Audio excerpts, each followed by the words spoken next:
Sir. ওয়ালাইকুম আসসালাম। ওয়ালাইকুম স্যার। ওয়ালাইকুম আসসালাম। আমি আপা পূর্ণ কলেজ।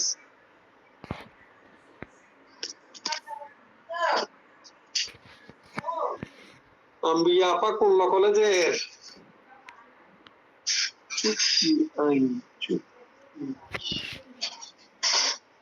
বলে না আমাদের ক্লাসে বেশিরভাগ ওনারা কথারও পর্দা করেন, বুঝছেন স্যার। ও মাশাআল্লাহ, এটা ভালো। আসসালামু আলাইকুম স্যার। ওয়ালাইকুম আসসালাম। করলে তো সবকিছু করতে হবে, এখন কোর্টে তো না স্যার, মানে একটু ছিলাম তো, মানে অন্যদিকে ছিলাম, এই কারণে কথা বলতে পারিনি। আমি কলেজ।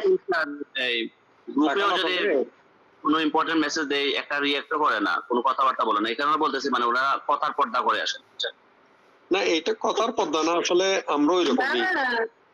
ভাইয়া, কথা তো আপনার সাথে আমার পরবর্তীতে কথা হবে। আমি আপু আপনার কথা বলতেছি না, সবার কথাই বলতেছি। মনে মনে হয়েছে আমি একটু আগে একটু এগুলো রিঅ্যাকশন করে বলছেন। জি না, দিনার রহমান ভাইয়া, আমি আনসার দেই। ওই ঢাকা ল কলেজটা এর পিছনে না, সচিবালয়ের ডান পাশে না, সেগুন বাগিচা? স্যার, এটা হচ্ছে আপনার মিরপুর ল কলেজ।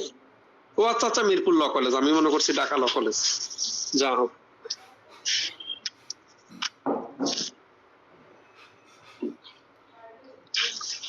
তো চুক্তি নিয়ে আপনারা পড়াশোনা কিছু করছেন?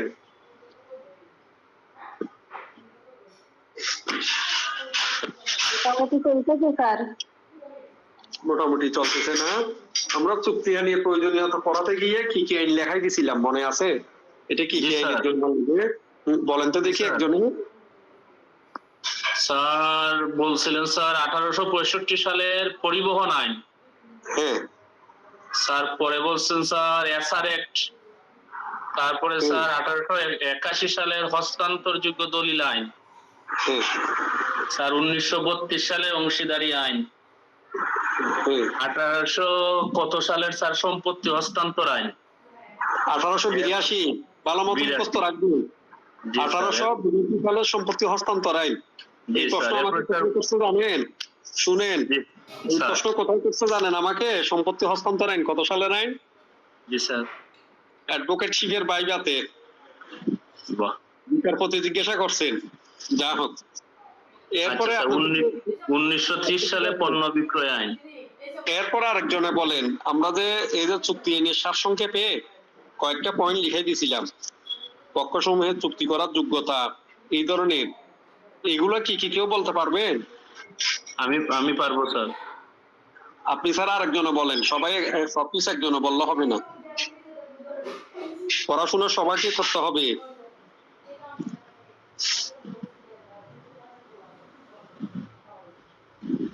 মনে রাখবেন, আপনারা যখন ক্লাস করেন, এই যে সপ্তাহে 2-3টা ক্লাস করেন, তখন দিনের পড়া দিনে পড়ে ফেলবেন, একটু পড়াশোনা ইজি হয়ে যায়। একটা মিনিট।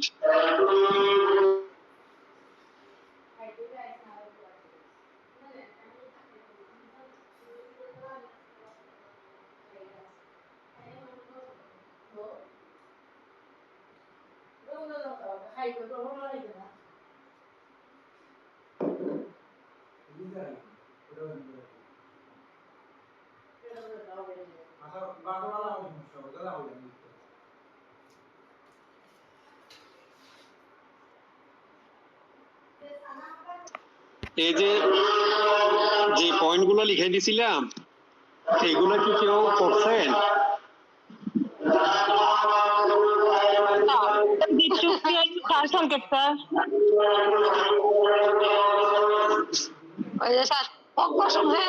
চুক্তি করার যোগ্যতা থাকতে হবে, সাবালক নাবালক বা অপ্রকৃতিস্থ ব্যক্তি হবে না, সুস্থ মস্তিষ্কের অধিকারী হতে হবে, আইনগত অযোগ্য না, যেমন দেউলিয়া বা অপরাধী, এই ধরনের যোগ্য লোক যেগুলা যোগ্য হবে না।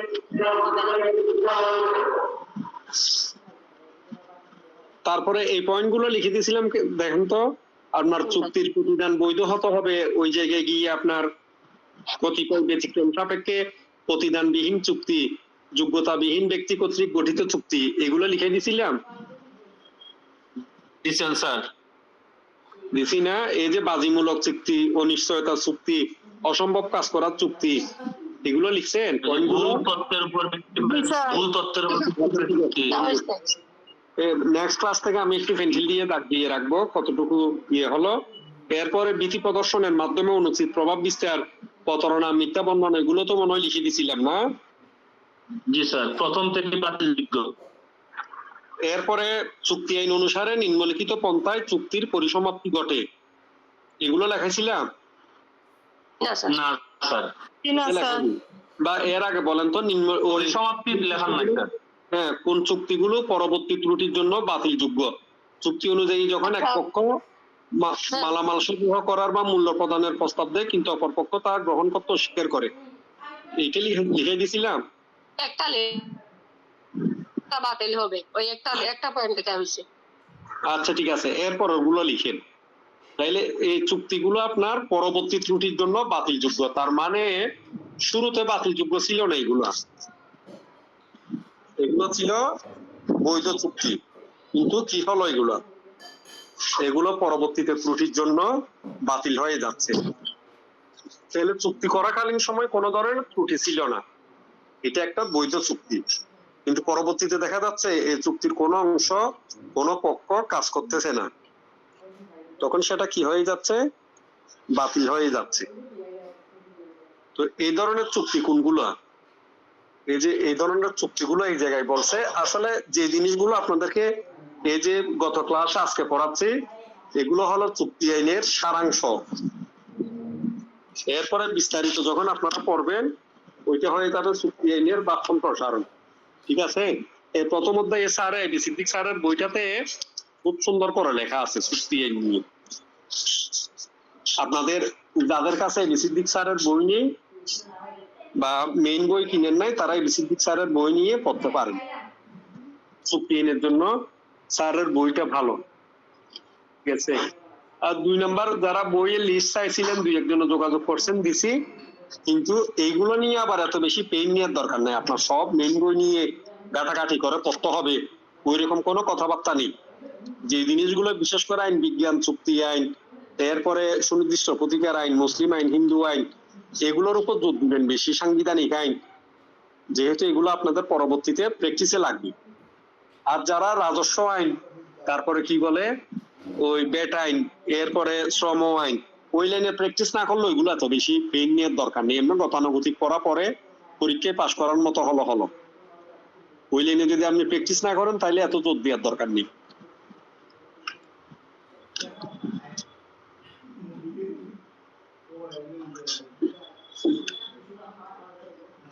ওখানে দেখেন এই ধরনের ত্রুটির জন্য যেগুলো বাতিল, চুক্তি অনুযায়ী যখন এক পক্ষ মালামাল সরবরাহ করার বা মূল্য প্রদানের প্রস্তাব দেয় কিন্তু অপর পক্ষ তা গ্রহণ করতে অস্বীকার করে। আপনার চুক্তি হয়েছে, কি চুক্তি হলো? যে আপনার কাছ থেকে আমি 100 টন সয়াবিন তেল নিব, আমার সাথে নাদিয়া আপার এই চুক্তিটা হয়েছে। এখন আমি যখন প্রস্তাব দিলাম নাদিয়া আপাকে যে তেলটা আমাকে দেন, আমি মূল্য পরিশোধ করতেছি, উনি তখন অস্বীকার করছে, তাইলে কি এই চুক্তি আর থাকবে? এটা ত্রুটির জন্য বাতিল হয়ে যাবে না? বাতিল হয়ে যাবে, বাতিল হয়ে যাবে। এখানে দেখেন কোন পক্ষ কিন্তু তার কোন অংশের কাজ সম্পাদন করে নাই, কাজটা করার জন্য চুক্তি করছিল। চুক্তিটা হচ্ছে কি, নাদিয়া আপা আমাকে 100 মণ সয়াবিন তেল দিবে, যেহেতু এখন সয়াবিন তেলের বাজার চড়া, আর আমি ওনাকে এটার মূল্য পরিশোধ করব। এই চুক্তি হওয়ার পরে যখন আমি ওনাকে প্রস্তাব দিলাম যে আপনি আমার সয়াবিন তেল যেটা দেওয়ার কথা এটা পাঠাই দেন, আমি আপনার মূল্যটা পরিশোধ করি, উনি তখন বললেন যে না, আমি আপনাকে আর সয়াবিন তেল দিতে পারবো না, আমার কাছে সয়াবিন তেল নেই। তাইলে কি এই চুক্তি কি হয়ে গেছে? এই যে পরবর্তীতে যে ত্রুটিটা হচ্ছে, এটার জন্য এটা বাতিলযোগ্য, বাতিল। 2 নাম্বার, এখানে তো এক পক্ষ ক্ষতিগ্রস্ত হবে, যে চুক্তি যেহেতু আছে আমার, এক পক্ষ তো ক্ষতিগ্রস্ত হচ্ছে। এখানে এক পক্ষ ক্ষতিগ্রস্ত হলো, আপাতত দৃষ্টিতে দেখেন এখানে কোন পক্ষ কোন কার্য সম্পাদন করে নাই, মাথায় রাখবেন, যখন কোনো চুক্তির কোনো কার্য সম্পাদন হয় না, কোনো পক্ষ কোনো কাজ করে না, তাইলে ওইটাতে ক্ষতি হয়েছে কি হয়নি এটা দেখবে না আদালতে। আপনারা তো কেউ কোনো কাজেই করেন নাই, চুক্তি হতে পারে না আমার সাথে চুক্তি হয়েছে আপনার জি স্যার জি। সোয়াবিন তেল দেওয়ার, ঠিক আছে? এখন আপনি আপনাকে মূল্যও দিই নাই, আপনি আমাকে সোয়াবিন তেলও দেন নাই এখনো, ওই চুক্তি নিয়ে আদালত তেমন মাথা ঘামাবে না। এরপর হচ্ছে যখন এক পক্ষ চুক্তির শর্ত অনুযায়ী কার্য সম্পাদন করতে অস্বীকার করে কিংবা নিজে অক্ষম, তখন অপর পক্ষের ইচ্ছা অনুযায়ী তা বাতিলযোগ্য হতে পারে। কি করতে আপনার চুক্তির শর্ত অনুযায়ী সে যে কাজ করার কথা সে কাজ করতে অস্বীকার করে বা সে প্রকৃতিগতভাবে অক্ষম হয়ে গেছে, তখন যদি অপর পক্ষ ইচ্ছে করে এটা বাতিলযোগ্য হতে পারে। এখানে কন্ডিশন দিয়ে দিছি, অপর পক্ষে ইচ্ছে করলে, আর ইচ্ছে না করলে হবে না।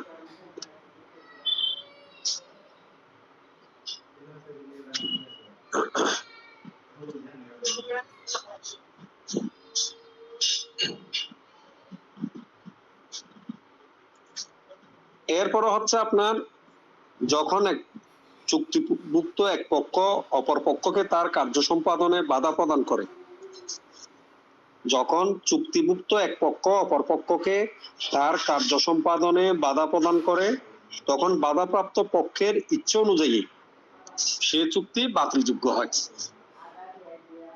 তাহলে কি করছি, এই যে নাদিয়া আপার সাথে আমার যে চুক্তি, নাদিয়া আপা আমাকে ওইটা কার্য সম্পাদন করতে বাধা প্রদান করতেছে, উনি যেহেতু বাধা প্রদান করতেছে তখন কি হবে, আমি বাধাপ্রাপ্ত হয়েছি না, আমার ইচ্ছা অনুযায়ী এই চুক্তি আমি বাতিল করে দিতে পারবো।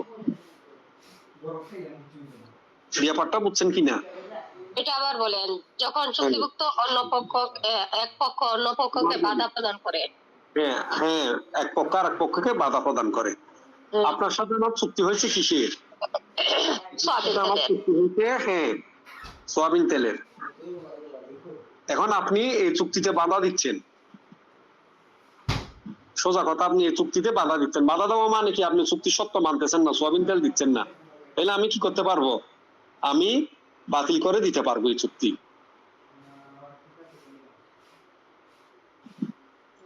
এরপরে বলতেছে যদি এক পক্ষ নির্দিষ্ট সময়ে কোনো কার্য সম্পাদন করতে বিরত হয়, এখানে যদি সময়ের উল্লেখ থাকে,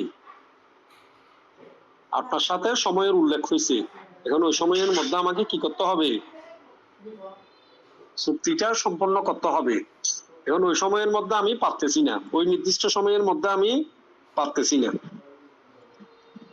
তাইলে কি বলতেছে এরপরে, যে এই ধরনের চুক্তিও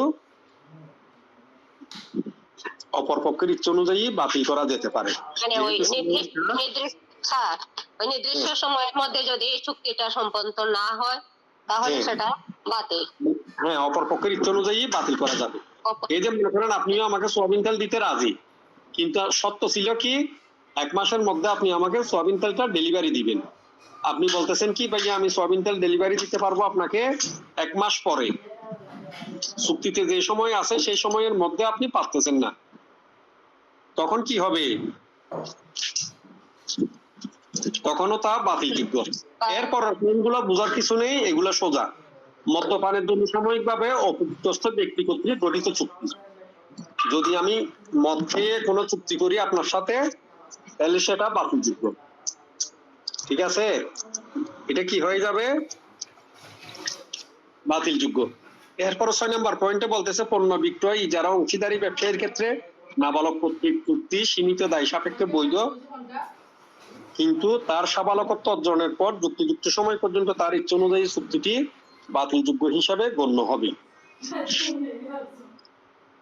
নাবালক কর্তৃক চুক্তি সীমিত দায় সাপেক্ষে বৈধ কিসের ক্ষেত্রে, পণ্য বিক্রয় ইজারা ও অংশীদারি ব্যবসা।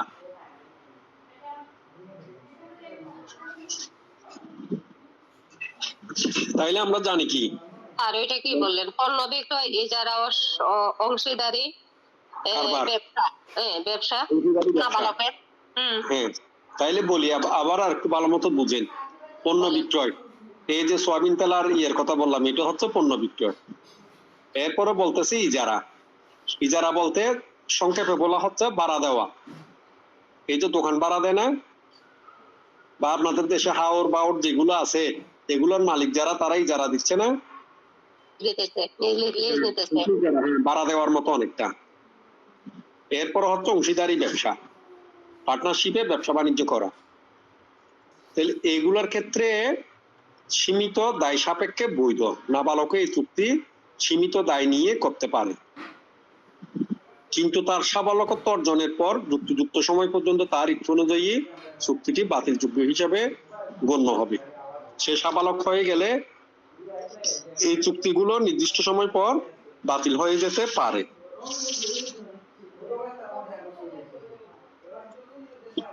স্যার 4 নম্বর পয়েন্ট নিয়ে আমার একটা প্রশ্ন আসছে। হ্যাঁ বলেন। এইটা হলো যে এখানে বলা আছে যে এক পক্ষ যদি নির্দিষ্ট সময় কার্য সম্পাদন করতে ব্যর্থ হয় সেক্ষেত্রে অপর পক্ষ তার ইচ্ছা অনুযায়ী কার্য চুক্তিটা বাতিল করতে পারে। এখন এক পক্ষ যদি তার চুক্তির পুরোপুরি হয়তো সময়ের মধ্যে শেষ করতে পারেনি, অর্ধেক কাজ করছে বা 2/3 করছে, সেক্ষেত্রে যদি সেই সময় কাজটা চুক্তিটা বাতিল হয়ে যায় সেক্ষেত্রে দুই পক্ষই ক্ষতিগ্রস্ত হচ্ছে। এই ক্ষেত্রে আমি শেষ করে দিই, আপনি কি বলতে চাচ্ছেন? জি স্যার। যতটুকু অংশ কার্য সম্পাদন হয়ে গেছে সেটা পালন করবে, এরপরে যতটুকু অংশ কার্য সম্পাদন হয়নি ওইটা বাতিল হয়ে যাবে। Okay sir, thank you sir.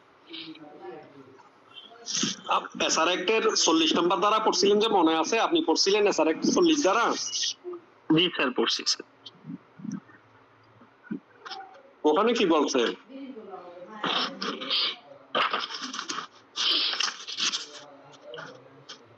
মুখস্থ বলতে পারবেন? মুখস্থ নাই স্যার, দেখে বলতে পারবেন। আচ্ছা আমি বলি, আপনারা শুনেন সবাই। ওখানে বলছে যে কোন একটা দলিল, অনেকগুলো সত্য আছে, অনেকগুলো অধিকারের কথা বলা আছে, অনেকগুলো বাধ্যবাধকতার কথা বলা আছে। দেখা গেল এই ধরনের 5টা আছে, 3টা বৈধ, 2টো অবৈধ। সেক্ষেত্রে কি করবে? বৈধ যে 3টে আছে এই 3টা রেখে অবৈধ যে 2টা মনে হচ্ছে আদালতের, ওই 2টা বাতিল করে দিবে। তাহলে এটা হচ্ছে দলিলের অংশ বিশেষ, চুক্তির অংশ বিশেষ বাতিল করা। এটাও ঠিক সেম, আপনি যে উদাহরণ দিচ্ছেন এটাও ঠিক সেম। অংশ বিশেষ বাতিল করবে আর অংশ বিশেষ রেখে দিবে। যাবো। Right sir.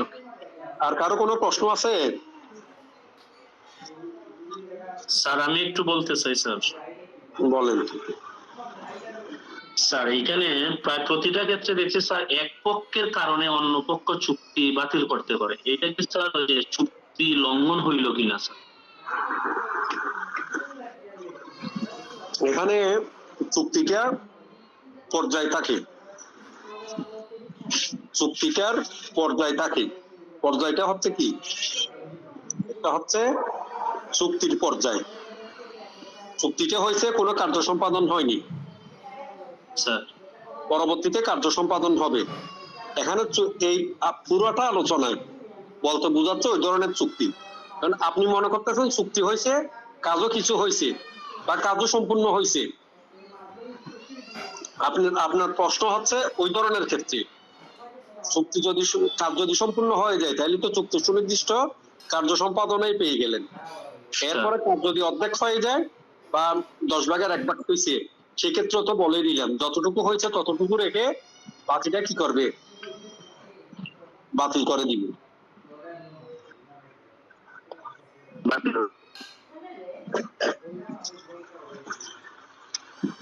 এখন আপনার সাথে আমার একটা চুক্তি, কথা খুব খেয়াল করেন।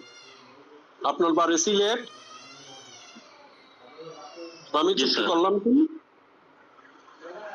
যে আগামী রবিবার আপনাকে সাথে নিয়ে আমি চিটং থেকে যাব, সাথে নিয়ে জাফলং বেড়াতে যাব,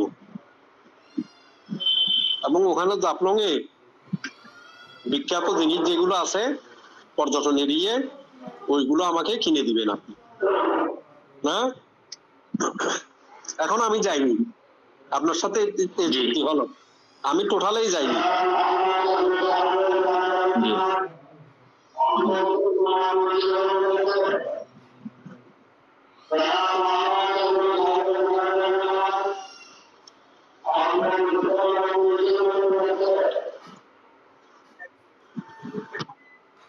ঢাকা মানাগেল বলি। তাইলে এরপরে আপনার কি হলো, এরপরে আমি যাইনি, তাহলে আপনি কি করবেন? জি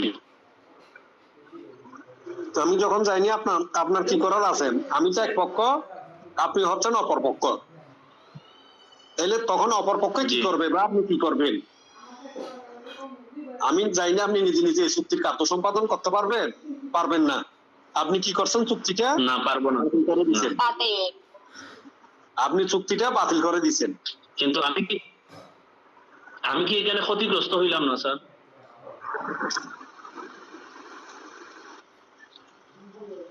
এখন আপনি ক্ষতিগ্রস্ত হয়েছেন কি হন নাই, ওইটাই করতেছেন। কিছু কিছু ক্ষেত্রে ক্ষতিগ্রস্ত হওয়ার নিয়ম আমাদের সহ্য করতে হবে। যেমন এখনই একই যে এবার প্রথম পর্বের যারা ফর্ম ফিল আপ করছেন, কি আগের চাইতে দ্বিগুণ করে ফেলছে না? কথা বলে না।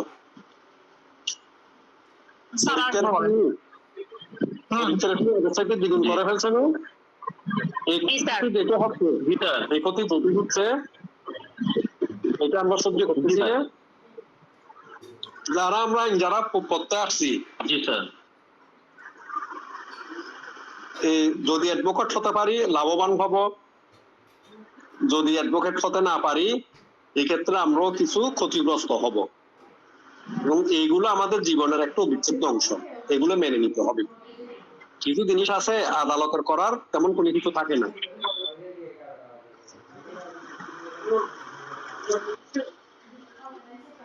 জি স্যার, ঠিক আছে। ঠিক আছে স্যার। এরপরে হচ্ছে চুক্তির পরিসমাপ্তি কিভাবে ঘটায়। এই যে আপনাদেরকে যে পয়েন্ট গুলো লিখে দিচ্ছি, মূলত প্রশ্ন হয় এই পয়েন্ট গুলো ধরেই। এটা উনি স্যারে প্রথম অধ্যায়ে মোটামুটি একটা সামারি করে দিছে চুক্তি আইন নিয়ে। চুক্তি আইন অনুসারে নিম্নলিখিত পন্থায় চুক্তির পরিসমাপ্তি ঘটে। 1 নম্বর হচ্ছে চুক্তি পালন দ্বারা, এটা স্বাভাবিক কথা।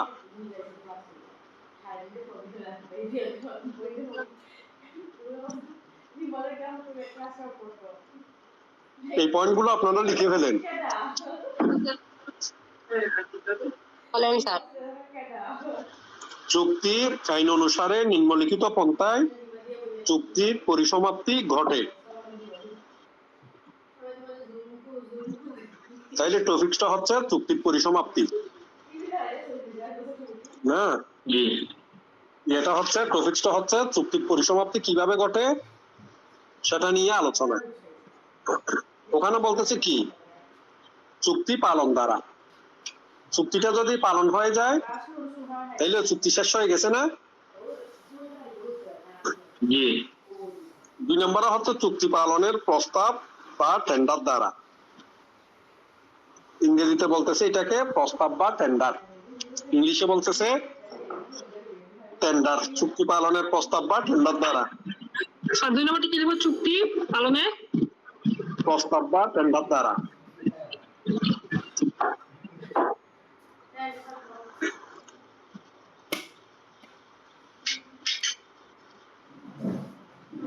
নম্বর হচ্ছে চুক্তি ভঙ্গের দ্বারা। চুক্তি ভঙ্গের দ্বারা।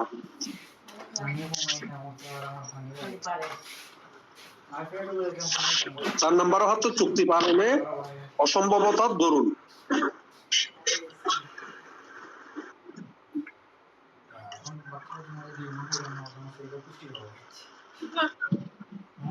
চুক্তি পালনে অসম্ভবতার দরুন। অসম্ভবতার দরুন। হ্যাঁ, সম্ভব না হওয়া আর কি, চুক্তি পালন করা সম্ভব না হওয়া। এরপরে বলতেছে প্রচলিত আইনের প্রয়োগ দ্বারা।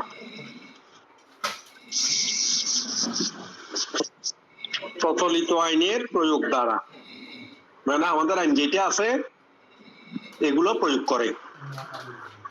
তাহলে কি কি পয়েন্ট লিখছেন একটু পড়ে শুনান, সেটা কিন্তু গুরুত্বপূর্ণ।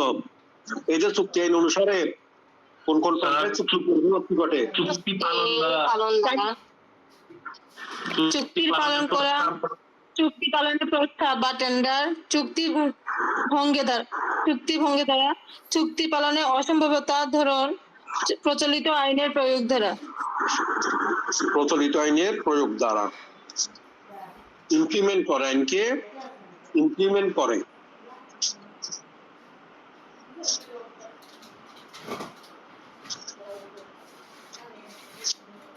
স্যার আরেকবার বলেন কি হবে? বুঝি নাই। এবার কি লিখতে হবে? এই প্রচলিত আইনের প্রয়োগ দ্বারা, তারপরে শেষ, এই আলোচনা পুরো শেষ। তারপরে লিখেন কোন পক্ষ চুক্তি পালনে ব্যর্থ হলে। এটা কি স্যার 6 নম্বর পয়েন্ট নাকি আলাদা কিছু?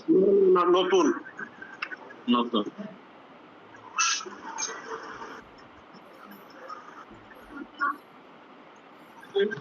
কোন পক্ষ চুক্তি পালনে ব্যর্থ হলে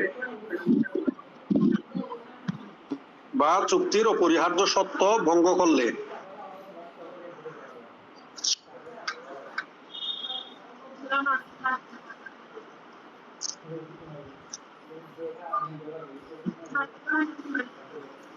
কোন পক্ষ চুক্তি পালনে ব্যর্থ হলে বা চুক্তির অপরিহার্য শর্ত ভঙ্গ করলে সে পক্ষ চুক্তি ভঙ্গের জন্য দায়ী হবে।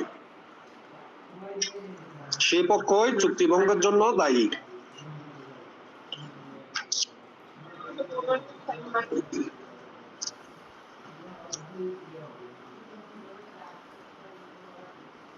চুক্তি ভঙ্গের ক্ষেত্রে ক্ষতিগ্রস্ত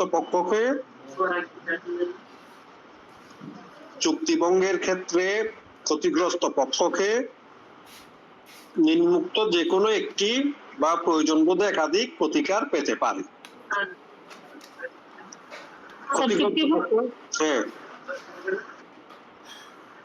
চুক্তি ভঙ্গের ক্ষেত্রে ক্ষতিগ্রস্ত পক্ষ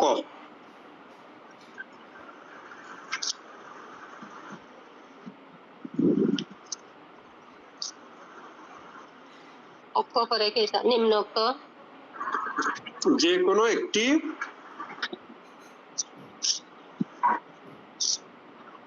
চুক্তি ভঙ্গের ক্ষেত্রে ক্ষতিগ্রস্ত পক্ষ নিম্নোক্ত যে কোনো একটি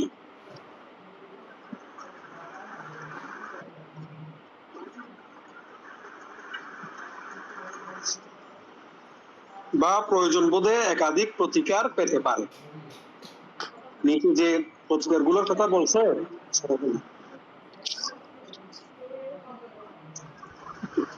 যে কোনো একটা অথবা প্রয়োজন বোধে আদালতে একাধিক প্রতিকার দিবে। সেগুলো কি?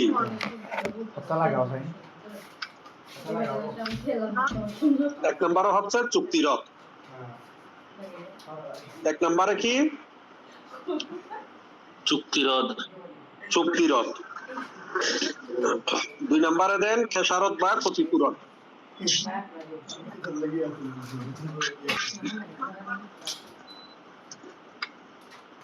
খেসারত বা ক্ষতিপূরণ। হ্যাঁ, 2 নম্বরে খেসারত বা ক্ষতিপূরণ।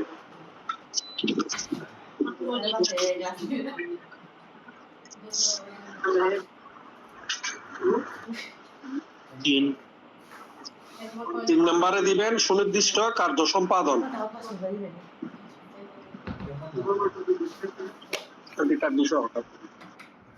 3 নম্বরে হচ্ছে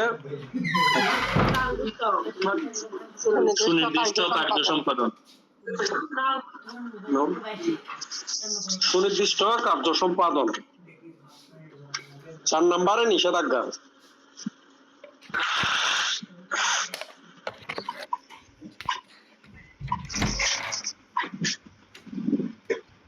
নম্বরে হচ্ছে নিষেধাজ্ঞা।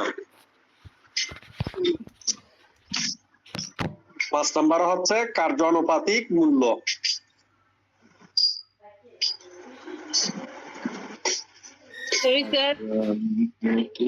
কার্য আনুপাতিক মূল্য। চিটগের কেউ আছেন এখানে?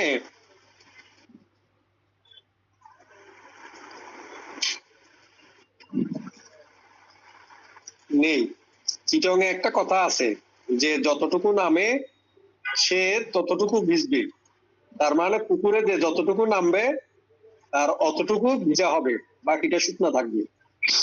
পেশের পয়েন্টটা হচ্ছে এটা, কার্যনুপাতিক মূল্য। যতটুকু কাজ করছে ততটুকুর মূল্য দিতে বলবে।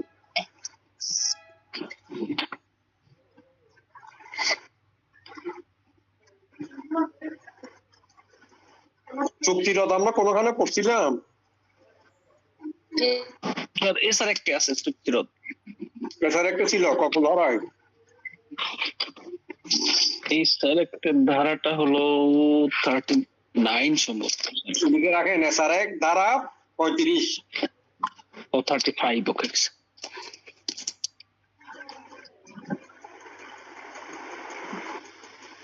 এখানে তো দুই একজন আপা এসআর একটা ধারাগুলো পড়াও দিছিলেন। আপনারা একটু আপনাদের গ্রুপে সংক্ষিপ্ত ধারাগুলো যে রূপটা লিখে দিছিলাম ওইটা একটু লিখে দিয়েন, সবাই মুখস্থ করে নিয়েন।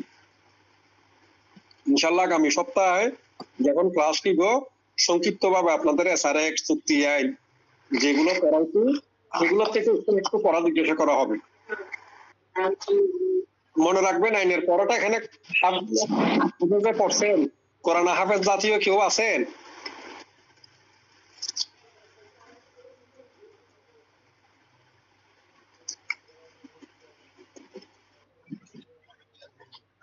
মনে হয় নাই স্যার। মনে হয় নাই। আইনের পড়াটা আপনার হাফেজ যেভাবে হয় এইভাবে করতে হয়। আপনার সারাদিনে নতুন পড়া পড়বেন 1 পাতা, কিন্তু পুরাতন পড়া পড়তে হবে 10 পাতা। দারুণ একটা কথা। এখন এইরকম আপনি চুক্তি নিয়ে পড়বেন 1-2টা টপিকস পুরো সপ্তাহে, সেই সাথে আপনি যে এনগুলো কমপ্লিট করে ফেলছেন এসআর এক করছেন, তাহলে এসআর এক আপনাকে পুরো সপ্তাহ প্রতিদিন রিভাইজ রিভিশন সংক্ষিপ্ত ভাবে করতে হবে। ঠিক আছে, এরপর হচ্ছে আমাদের পয়েন্ট খুবই গুরুত্বপূর্ণ। চুক্তি রক্ত বলছি আপনার কততে বলছিলাম? এসআর এক্টের 35 ধারা, পেশার বা ক্ষতিপূরণ এসআর এক্টের 19 ধারা, সুনির্দিষ্ট কার্য সম্পাদন এসআর এক্টের 12 ধারা, নিষেধাজ্ঞা এসআর এক্টের 54 ধারা।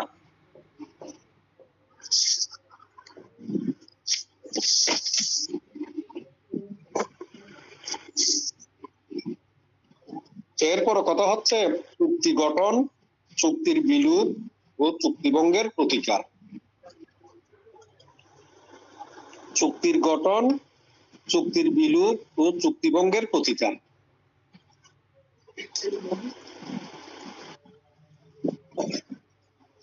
কি কি বলছি? চুক্তি গঠন, চুক্তির বিলুপ ও বিলুপ, চুক্তি ভঙ্গের প্রতিকার। চুক্তি আইনের এই 3টি মূলনীতির উপর ভিত্তি করে। এই 3টা কি চুক্তি আইনের মূলনীতি? চুক্তি গঠন, চুক্তির বিলুপ, চুক্তিভঙ্গের প্রতিকার।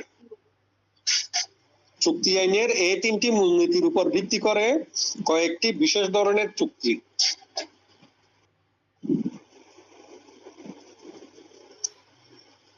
কয়েকটি বিশেষ ধরনের চুক্তি এই আইনে অন্তর্ভুক্ত করা হয়েছে।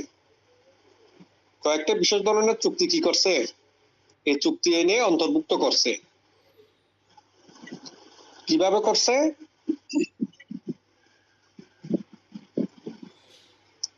যে 3টা চুক্তি আইনের যে 3টা মূলনীতি আছে ওই 3টাকে ভিত্তি ধরে, বেস ধরে।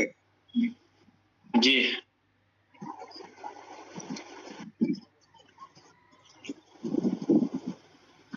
ক্যারাম কেউ খেলেন?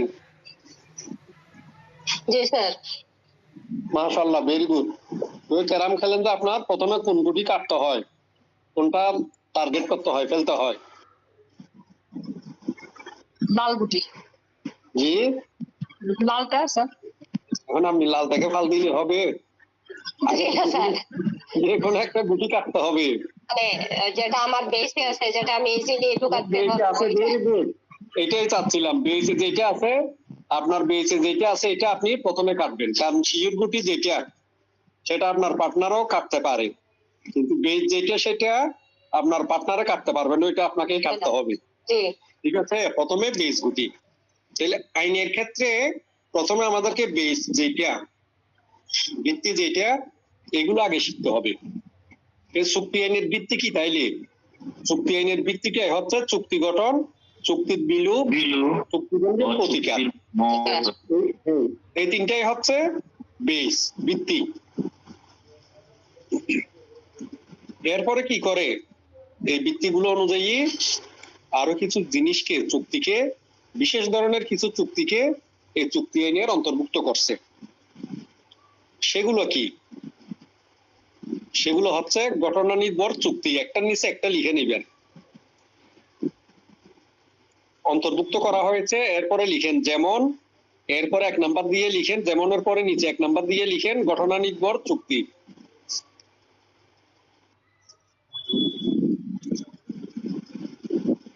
ঘটনা নির্ভর চুক্তি। জি লিখছি।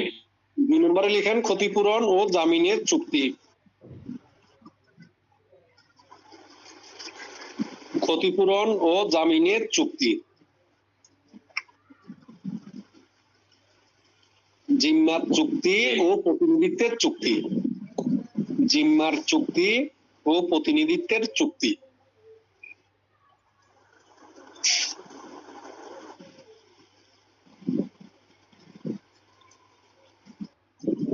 এই 3টা পয়েন্ট কিসের জন্য গুরুত্বপূর্ণ জানেন? আপনারা দেখিয়েন প্রিভিয়াস ইয়ারে এই 3টা পয়েন্ট ধরে টিকা লিখতে দেয়। ডেলি টিকা আসলে 5 নম্বরে ওইগুলো আমাদের বিস্তারিত লিখতে হবে। এবং টিকা লিখতে পারলে মজাটা কিরকম, আপনি যদি মোটামুটি মানে টিকা লিখেন 3 নাম্বার দিবে আপনাকে। আর যদি এমনি একটা প্রশ্ন লিখেন তাহলে 4টা টিকা থাকলে 3 4 12, 5 3। আর একটা প্রশ্ন যতই বড় করে ভালো করে লিখেন তাও দিবে 11 12। কিন্তু টিকা মাঝারি মানের দিল 11 12 পাওয়া যায়।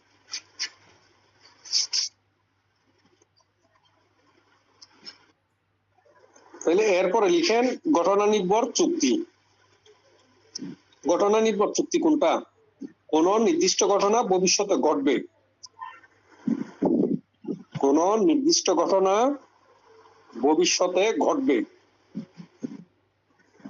বা না ঘটলে অঙ্গীকার দাতা কোন প্রতিদানের অঙ্গীকার করে থাকেন। না ঘটলে কি করবে? যিনি অঙ্গীকার করতেছেন, যিনি অঙ্গীকার করতেছেন সে কি করবে? প্রতিদান দিবে। এই অঙ্গীকারও থাকবে।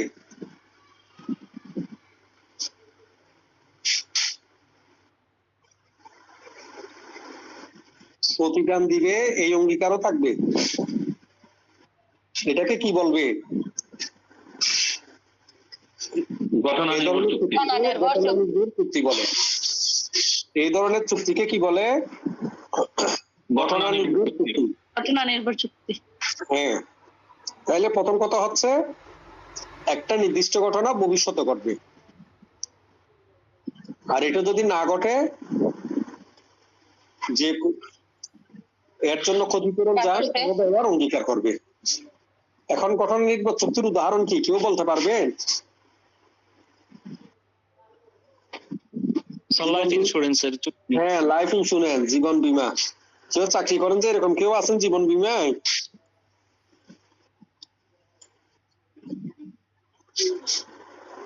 আব্দুল্লাহ সাহেব পূর্ণ কলেজের। আমি স্যার নওগাঁতে। ও মাশাআল্লাহ, নওগাঁ। নওগাঁ কোথায় পড়ছেন আপনারা? কাটরাই, রানীনগর, পত্নীতলা, বদলগাছি, কোথায়? টাউনে, সদরে? সদরে। জি স্যার। ও আচ্ছা, ঠিক আছে। তাইলে আপনার কি হবে? এটা জীবন বীমা নিয়ে কথাবার্তা। তো এটা কি জীবন বীমা যখন করে তখন আমি আপনি কখন মারা যাব কেউ বলতে পারে? পারে না। এই জীবন বীমা চুক্তি হচ্ছে একটা ঘটনা নির্ভর চুক্তি। মৃত্যুটা একটা নির্দিষ্ট ঘটনা, আমরা সবাই মারা যাব। এই যে বাসার কাছে মসজিদ, সকাল থেকে অ্যানাউন্স করলো 2 জন মারা গেছে, এখন একজনের জানাজা হলো। তাইলে এটা একটা কি, মৃত্যুটা হচ্ছে একটা নির্দিষ্ট ঘটনা। বীমা গ্রহীতার মৃত্যুর পর বীমাকারী চুক্তিকৃত অর্থ প্রদান করে থাকেন।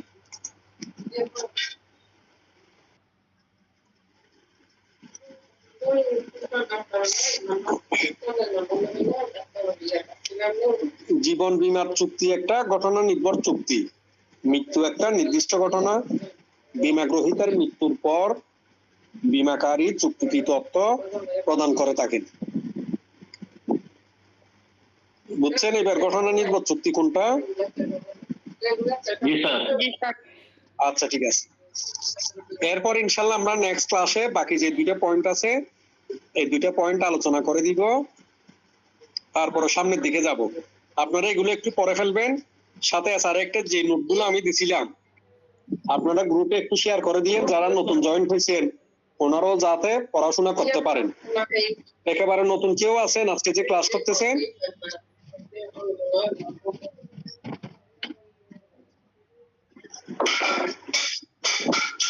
স্যার আমার ক্লাসের দ্বিতীয় দিন স্যার, আজকে আপনার সাথে আছি।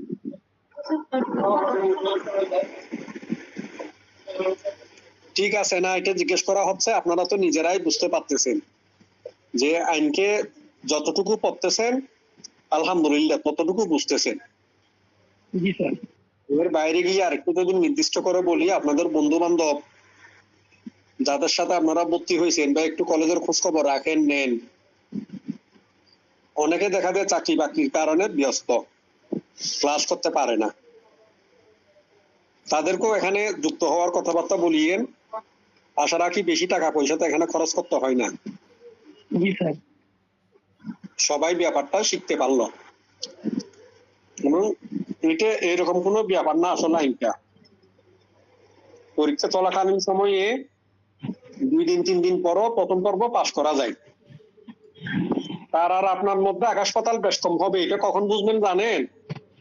যখন সে প্র্যাকটিসে যাবে, সিনিয়রের গালি খাবে, তখন বুঝবে যে সে আসলে কি করছে। এই সবগুলো জিনিস পড়াশোনা থাকতে হয়। একটা কঠিন প্রশ্ন আপনাদের এসআরএক থেকে করি। আমি যখন শিক্ষানবিশ হিসাবে কোর্টে যাই, তখন সিনিয়রে জিজ্ঞেস করলো সপ্তাহখানেক পরে, এই যে টাকা পয়সা নিয়ে মোকদ্দমা করবে, এটা আইনে কোথায় বলা আছে টাকা পয়সা নিয়ে যে আপনি মোকদ্দমা করবেন?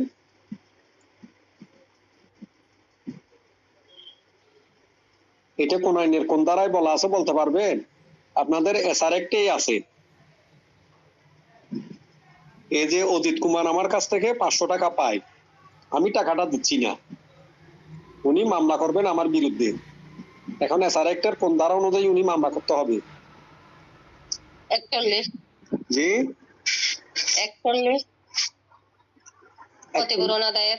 না না, এটা তো ক্ষতিপূরণ না, এটা তো টাকায়। হস্তাবর সম্পত্তি পুনরুদ্ধার কত ধারা? টাকা হস্তাবর সম্পত্তি 10 ধারা। 10 ঠিক আছে। এখন আপনাদের যদি সাউন্ড নলেজ না থাকে এই প্রশ্নের উত্তর দিতে পারবেন না। তো আমি মিনিট 5 চিন্তা করে স্যারকে বলছি, তো স্যার বাসায় গিয়ে বলে যে বেগমকে পারবি ইনশাল্লাহ, এর হয়ে যাবে। স্যার তো আমার সিনিয়র, তো আমার এখন চাচা চাচি কি গিয়ে বলতেছে যে এর হয়ে যাবে, যথেষ্ট পরে। এখন এই পড়াশোনা যে আপনাদেরকে বলছি 3-4 বছর আগের থেকে শুরু করছি পড়া, মোটামুটি আপনারাও যদি এলএলবি পড়াকালীন সময়ে এখন যেভাবে কষ্ট করতেছেন এইভাবে কষ্ট করে ব্যাপারটা কন্টিনিউ করেন। বই পুস্তক এই যে টিচারের সান্নিধ্যে থাকা একটু ইয়েতে থাকেন, ইনশাল্লাহ কোনো পরীক্ষা আপনাদের আটকাবে না। এবং এটা সবচেয়ে বেশি উপকার হয় প্র্যাকটিসে।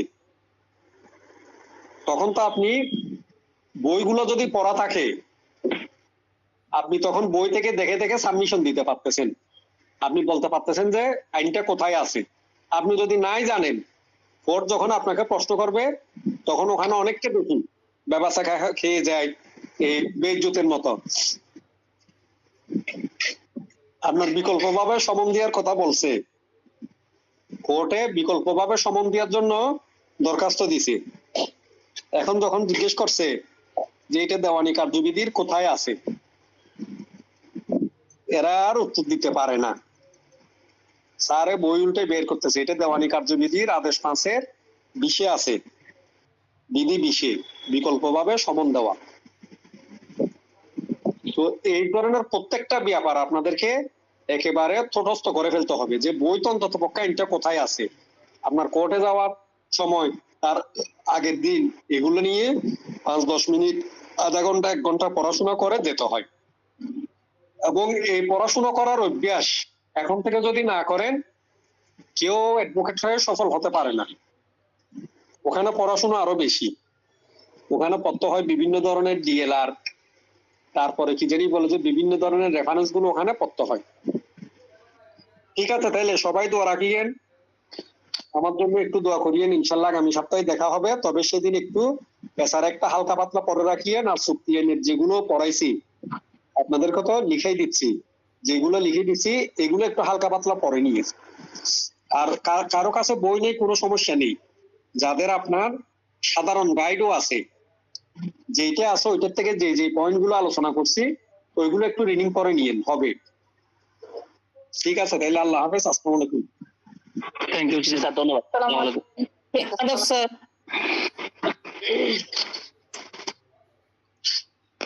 আপনাদের সবাইকে ধন্যবাদ, সবাই লিভ নিতে পারেন।